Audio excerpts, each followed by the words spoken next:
l'art de la revanche silencieuse. Il existe une forme de vengeance si raffinée qu'elle ne fait aucun bruit. Partir, dignement, pendant que tous s'attendent à vous voir tomber.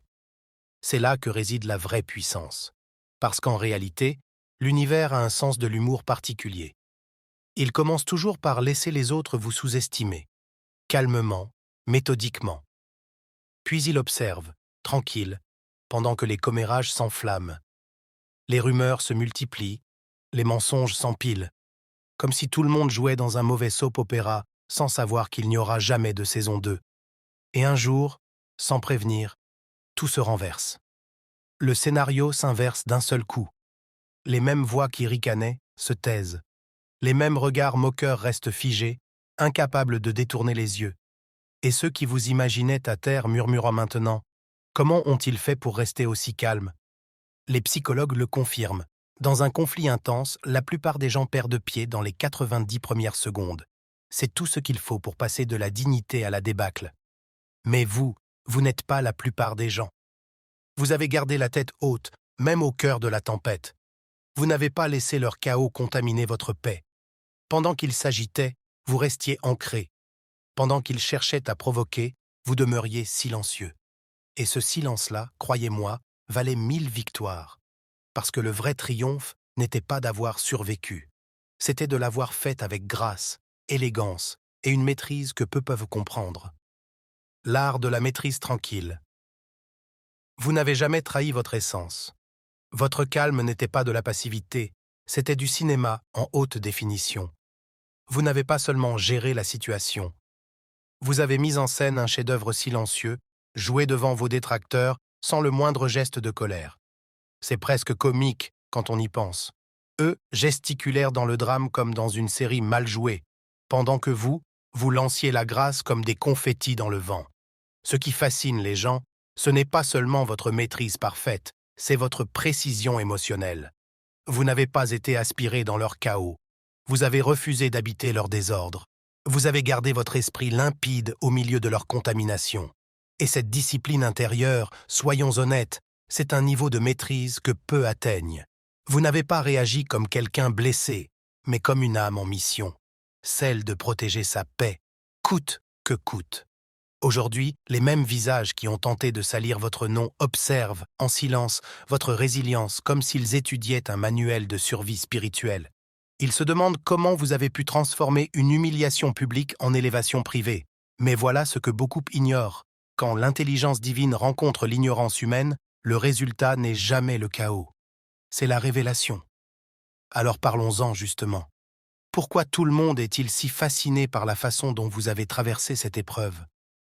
Parce que la vérité, c'est que vous n'avez pas simplement survécu à cette tempête, vous l'avez transcendée. La maîtrise du sang-froid, quand la sagesse devient ingénierie spirituelle, vous n'avez pas seulement gardé votre calme, vous avez réécrit les lois spirituelles du sang-froid. Première leçon, vous n'avez pas réagi, vous avez restructuré l'énergie. Alors que tout autour de vous hurlait « Perds le contrôle », vous êtes resté immobile, ancré, maître de vous-même. Parce que vous aviez compris une vérité que la plupart ignorent. Réagir, c'est céder le pouvoir. Mais restructurer, c'est le reprendre. Lorsque certains ont cherché à vous provoquer, vous n'avez pas mordu à l'hameçon. Vous avez lu entre les gestes, perçu la vibration cachée derrière leurs actes. Vous ne vous êtes pas attardé sur les mots, ni sur les scènes montées pour vous déstabiliser. Non. Vous avez observé l'énergie d'où tout cela provenait. Le désespoir, la jalousie, l'insécurité, la tromperie. Et au lieu de la laisser vous infecter, vous l'avez transformée. Vous avez recyclé leur négativité en carburant intérieur, en force, en élévation. Ce n'était pas simplement de l'intelligence émotionnelle. C'était de l'ingénierie spirituelle pure, un art que peu maîtrisent. Parce que, voyez-vous, ceux qui complotent dans l'ombre dépendent du chaos pour survivre. Ils prospèrent quand vous vous mettez en colère, quand vous pleurez, quand vous réagissez, car cela nourrit leur illusion de contrôle. Mais vous avez coupé leur alimentation. Vous avez refusé de jouer sur leur terrain. Et en un geste invisible, vous avez reprogrammé la fréquence entière de la situation. C'est là que leur stratégie s'est effondrée. Pas dans le bruit d'une confrontation, mais dans le silence d'un esprit indomptable. L'alchimie du calme, transformer la douleur en lumière. Vous avez laissé leurs insultes glisser sur vous comme la pluie sur une vitre. Chaque mot lancé pour vous blesser s'est dissous dans votre silence. Et, sans même parler, vous avez transformé chaque tentative d'humiliation en une révélation subtile. Ce qu'ils ne pouvaient pas comprendre, c'est pourquoi leur tactique perdait soudain tout effet. Ils appuyaient sur les mêmes boutons, mais rien ne se passait. C'est là que le renversement s'est produit. Ceux qui espéraient vous voir exploser ont fini par s'effondrer eux-mêmes, car vous aviez découvert une compétence rare, la transmutation émotionnelle. Plutôt que de nourrir leur négativité, vous l'avez convertie en compréhension intérieure. Vous vous êtes posé les bonnes questions. Qu'est-ce qu'ils projettent vraiment? Et pourquoi devrais-je le porter? Vous avez fait de la douleur une perspective, de la confusion une clarté. Ce n'était pas de la faiblesse, non. C'était de la sagesse déguisée en sérénité. Vous êtes devenu intouchable, non pas parce que la tempête a cessé, mais parce que vous avez appris à marcher sous la pluie sans être trempé. Et le plus beau, c'est que tout le monde l'a vu. Les témoins de votre calme ont réalisé quelque chose d'inattendu. Ceux qui voulaient vous voler votre paix ont fini par vous offrir la preuve de votre force. Vous n'avez pas eu besoin de les exposer. Vous avez simplement laissé la vérité se manifester à travers votre sang-froid. Vous avez changé toute l'atmosphère, sans élever la voix, sans un mot de trop. Parce que parfois, le silence est plus tonitruant que n'importe quelle revanche. L'art de transformer l'attaque en ascension. Quand ils ont voulu vous épuiser, vous avez choisi de vous recharger. Quand ils ont tenté de vous salir, vous vous êtes purifié. C'est ainsi que vous avez restructuré l'énergie, non pas en ripostant, mais en canalisant. Vous avez prouvé que le véritable pouvoir ne réside pas dans la réaction, mais dans la stabilité intérieure. Tandis que tout vacillait autour de vous, vous êtes resté enraciné. Vous n'avez pas combattu le feu par le feu, vous êtes devenu l'air qui a éteint leur flamme d'illusion. Deuxième leçon. Vous avez transformé la dignité en tactique de guerre. Votre calme, votre assurance tranquille ont désarmé plus d'un. Là où d'autres auraient crié, vous avez élevé votre vibration. Vous n'avez pas eu besoin de riposter, ni d'argumenter, ni même de prouver quoi que ce soit. Votre équilibre a parlé à votre place. Et c'est ce silence, plus que 1000 mots, qui a bouleversé leur certitude. Vous ne vous êtes pas éloigné vaincu, mais invaincu en esprit. Ils espéraient un effondrement, une réaction, une faiblesse. Mais vous êtes resté impassible, et ce sang-froid a fait plus de bruit que toutes leurs accusations réunies. Vous avez fait du respect de soi une arme redoutable. Ils n'étaient pas prêts à ce type de puissance.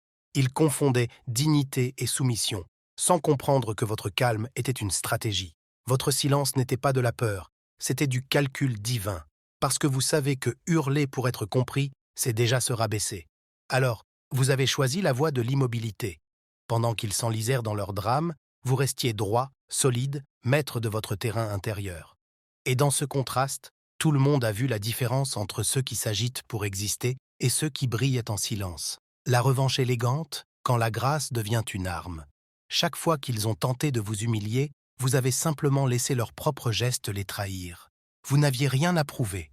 Leur comportement suffisait à révéler qui était vraiment en faute. Le monde, témoin silencieux, a vu la différence entre le vacarme du désordre et la noblesse du calme. Et, sans le vouloir, vous êtes devenu la leçon. Vous n'avez pas répondu au manque de respect par la colère.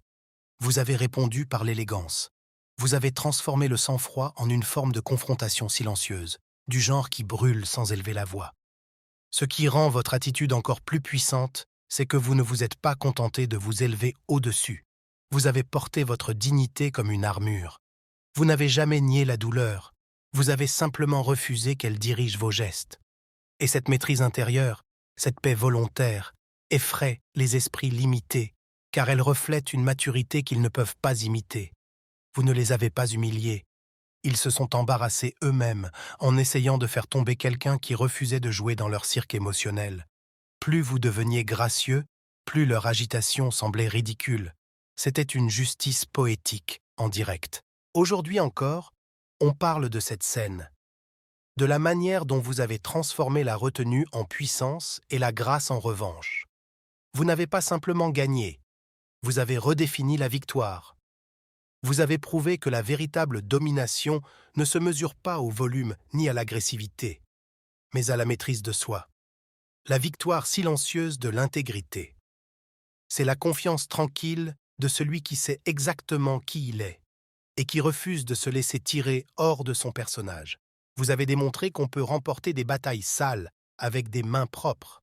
Dans un monde où la tromperie se déguise en intelligence et où la manipulation se fait passer pour de la stratégie, vous avez choisi le chemin opposé, celui de la vérité nue. Et c'est précisément ce qui vous a mené à la victoire. Vous n'avez pas menti, vous n'avez pas comploté, vous n'avez pas tordu les faits pour récolter la pitié. Vous vous êtes tenu droit sur la vérité, et elle a fait tout le travail à votre place. Et cela, croyez-le, a ébranlé plus d'un, parce qu'ils étaient convaincus que votre honnêteté serait votre faiblesse. Ils comptaient sur votre bonté pour vous désarmer. Mais ils avaient sous-estimé le courage qu'il faut pour rester pur dans un environnement toxique. Pendant qu'ils jouaient salement, vous jouiez divinement. Vous saviez qu'aucune vengeance ne résonne plus fort que la paix intérieure qui suit l'intégrité. Vos gestes parlaient sans bruit, chaque action empreinte d'une précision tranquille. Vos décisions n'ont pas seulement protégé votre réputation, elles ont préservé votre âme. Et le plus beau dans tout cela, vous n'avez pas eu besoin d'exposer qui que ce soit, parce que le temps, infailliblement, s'en charge toujours.